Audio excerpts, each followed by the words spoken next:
अपने अपने स्थान पर हम तालियों के साथ, करतल ध्वनि के साथ उनका अभिनंदन करें। हम सब खड़े होकर वंदन करें। ऊर्जा से भरी हुई आपकी करतल ध्वनि इस सभागार में गूंजेगी तो उसका प्रभाव दूर तक जाएगा, क्योंकि लाइव वेबकास्टिंग के माध्यम से, स्ट्रीमिंग के माध्यम से ये कार्यक्रम देश और दुनिया भर में जा रहा है, पहुंच रहा है, देखा जा रहा है। काम सबका उसमें आशीष मिलेगा। पंचायती विभूतियों के कर्तव्यों से उसका यहाँ पर लोकार्पण होने जा रहा है। इसमें राजभाषा हिंदी से संबंधित संवैधानिक दायित्व, आदिकाल से हिंदी की विकास यात्रा, स्वतंत्रता संग्राम में हिंदी की भूमिका, देश के सांस्कृतिक विस्तार में हिंदी की भूमिका और आत्मनिर्भर भारत की दिशा में हिंदी का योगदान है। ऐसे बहुत महत्वपूर्ण पहलुओं को, आयामों को इसमें समेटा गया है और मुझे लगता है कि हिंदी प्रेमियों के लिए एक बहुत उल्लेखनीय ये कृति होगी, ये स्मारिका, जिसका विमोचन आपके समक्ष यहाँ मंचा सिंह विभूतियों के कर कमलों से हुआ और इसके लिए हम हृदय से उनका आभारियों को छुएगी, शिखर तक पहुँचेगी। पुरस्कार के लिए मंच पर आमंत्रित कर अभिनंदन मंच पर आमंत्रित कर रही हूँ डॉक्टर जी ओझा जी को, श्री रविंद्र कुमार जी को। पुस्तक का नाम प्राचीन भारत में विज्ञान, न्यायालय विज्ञान आदि में मौलिक पुस्तक लेखन हेतु राजभाषा गौरव पुरस्कार। प्रथम पुरस्कार पुस्तक का नाम भारत के काव्य समाधान, विजेता श्री बी मरिया कुमार।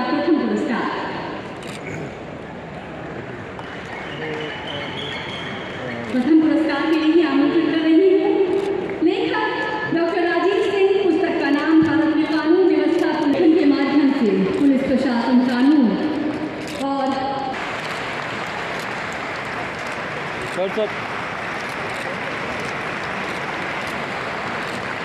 हिंदी के लिए मनीषी साहित्यकार।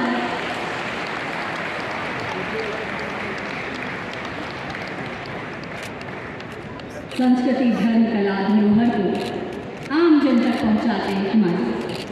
स्वागत सभी विजेताओं का, अभिनंदन। मंचासीन अतिथियों का बहुत बहुत धन्यवाद पुरस्कार वितरण के लिए। आगे के कार्यक्रम के लिए मंच पर आमंत्रित।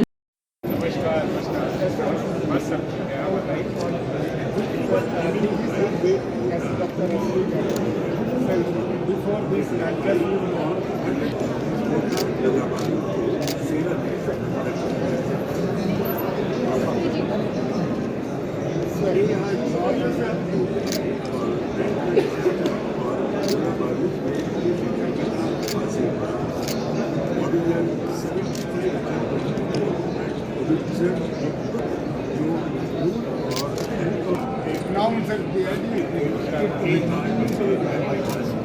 और दूसरी चीज़ ये हमारी पिछली बार में क्या और ये जो सिस्टम है ये बिना का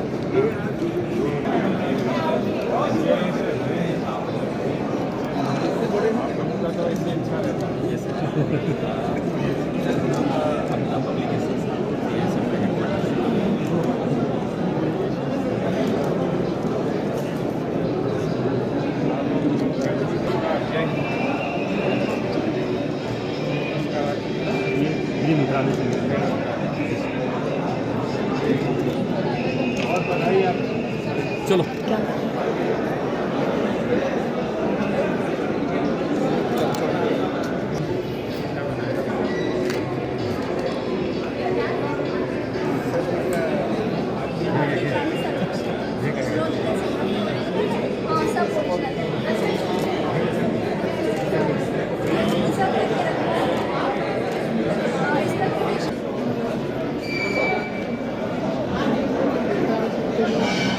सर नंतर भेज देंगे आप।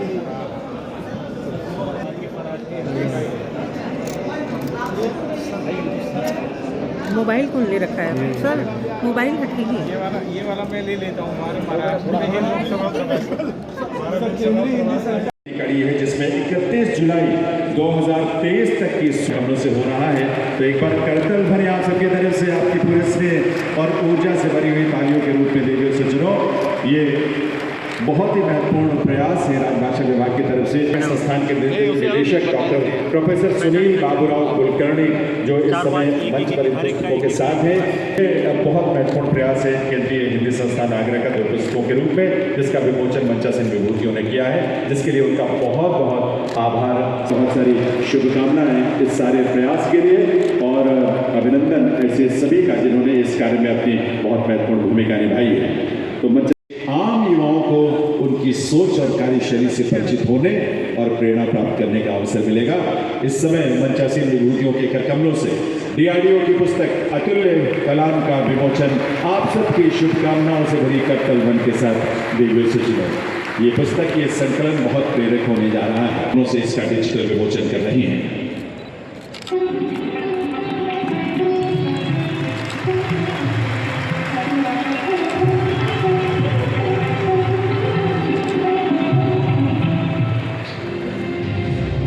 दूसरे अखिल भारतीय राजभाषा सम्मेलन में माननीय गृह एवं सहकारिता मंत्री जी द्वारा हिंदी शब्द सिंधु के पूरी तरह डिजिटल शब्दकोश के पहले संस्करण का लोकार्पण किया गया था।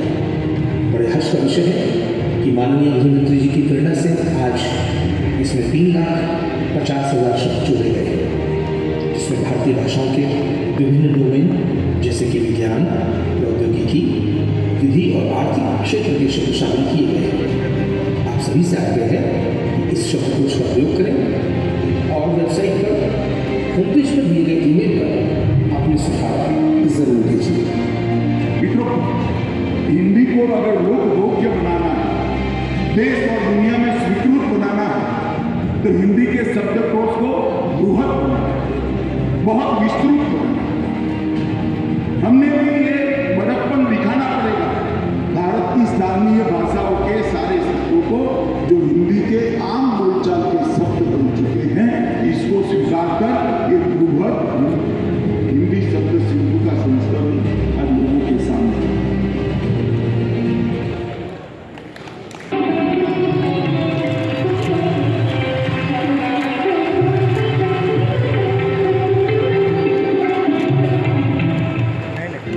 राष्ट्रीय सूचना विज्ञान केंद्र द्वारा विकसित ई-ऑफिस डिजिटल व्यवस्था बनाने व कार्यालयों को पेपर रहित करने में एक महत्वपूर्ण कदम है, जिसे भारत सरकार के सभी कार्यालयों में प्रयोग किया जा रहा है। वर्तमान में ई-फाइल में हिंदी में नोटिंग करने हेतु कुछ पूर्व निर्धारित वाक्य उपलब्ध है।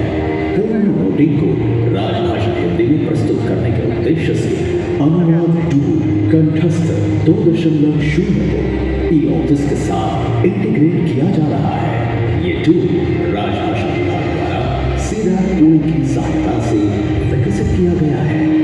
के साथ ये सम्मान उन्हें मिल रहा है, तो मैं अंशुली आर्या जी, सचिव राजभाषा विभाग, ये सम्मान प्राप्त कर रही हैं।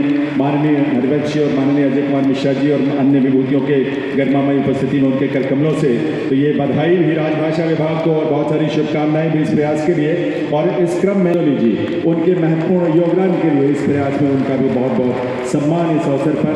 और साथ ही निवेदन करूंगा सीटैक के कार्यकारी निदेशक, उसके लिए करतल ध्वनि आप सबकी तरफ से उनका भी बहुत बहुत आभार। सीटैक के पूरे टीम का हम बहुत बहुत आभार व्यक्त करना चाहते हैं और इसके लिए उन्हें सम्मानित किया जा रहा है। ई-ऑफिस में कंठस्थ का इंतजार।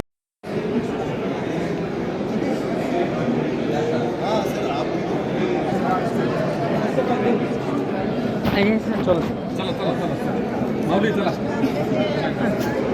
बहुत बढ़िया, बहुत धन्यवाद आपका।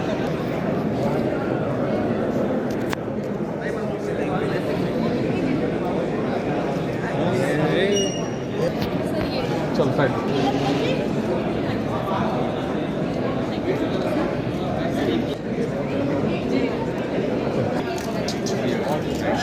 और धन्यवाद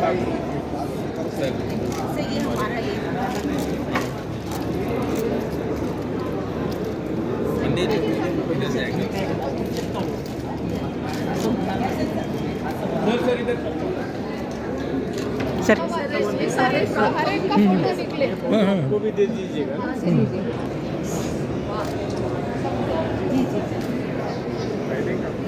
चलिए थोड़ा पीछे भैया, थोड़ा पीछे।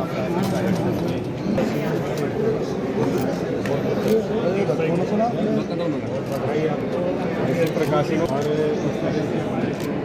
भगवान ने उनके प्रति हमारी एक श्रद्धांजलि भी होती है।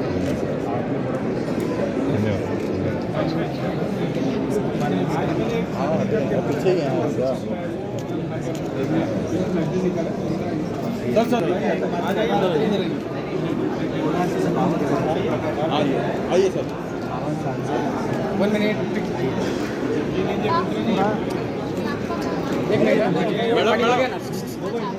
मैडम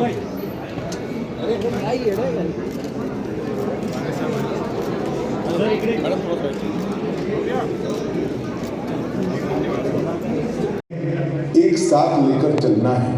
हिंदी की किसी भी भारतीय भाषा से न कभी स्पर्धा थी और न कभी हो सकती है। हमारी सभी भाषाओं को सशक्त करने से ही एक सशक्त राष्ट्र का निर्माण होगा। मुझे विश्वास है कि हिंदी सभी स्थानीय भाषाओं को सशक्त बनाने का माध्यम बनेगी। माननीय प्रधानमंत्री नरेंद्र मोदी जी के नेतृत्व में भारतीय भाषाओं को राष्ट्रीय से अंतर्राष्ट्रीय मंच तक उचित सम्मान मिला है।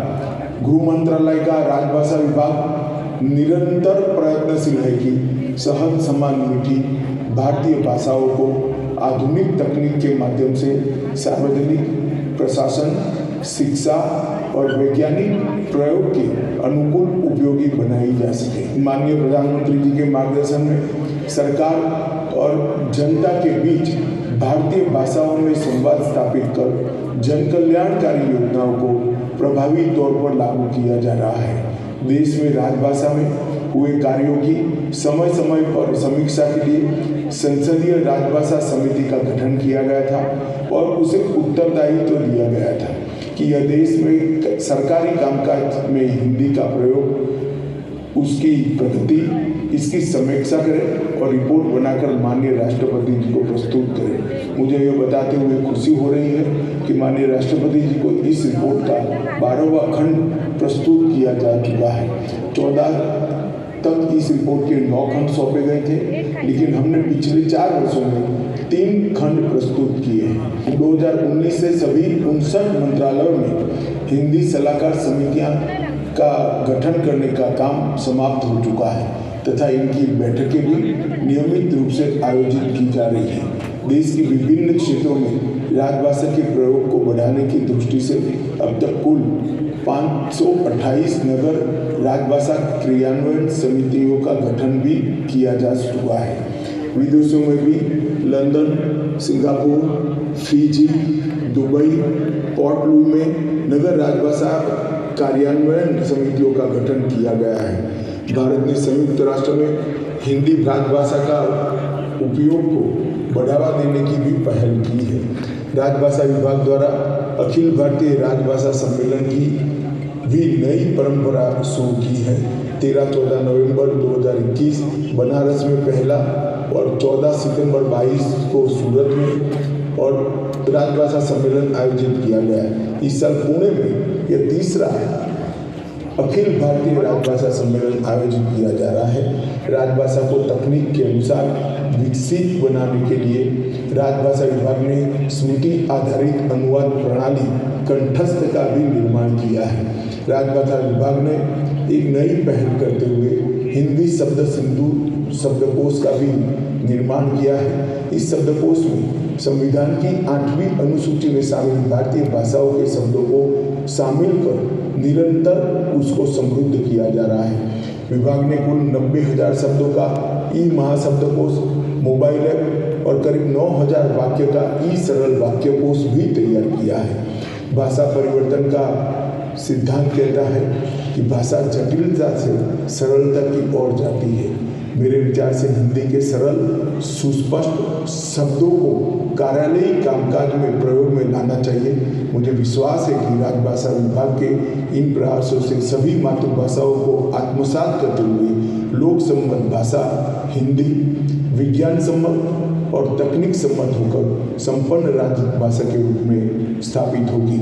एक बार फिर से आप सभी को हिंदी दिवस की अनंत अनंत शुभकामनाएं। वंदे मातरम।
वंदन अभिनंदन आप सभी का। निवेदन आप सभी से, आप सभी अपना अपना स्थान ग्रहण करें। मॉनिटर में इसका थोड़ा सा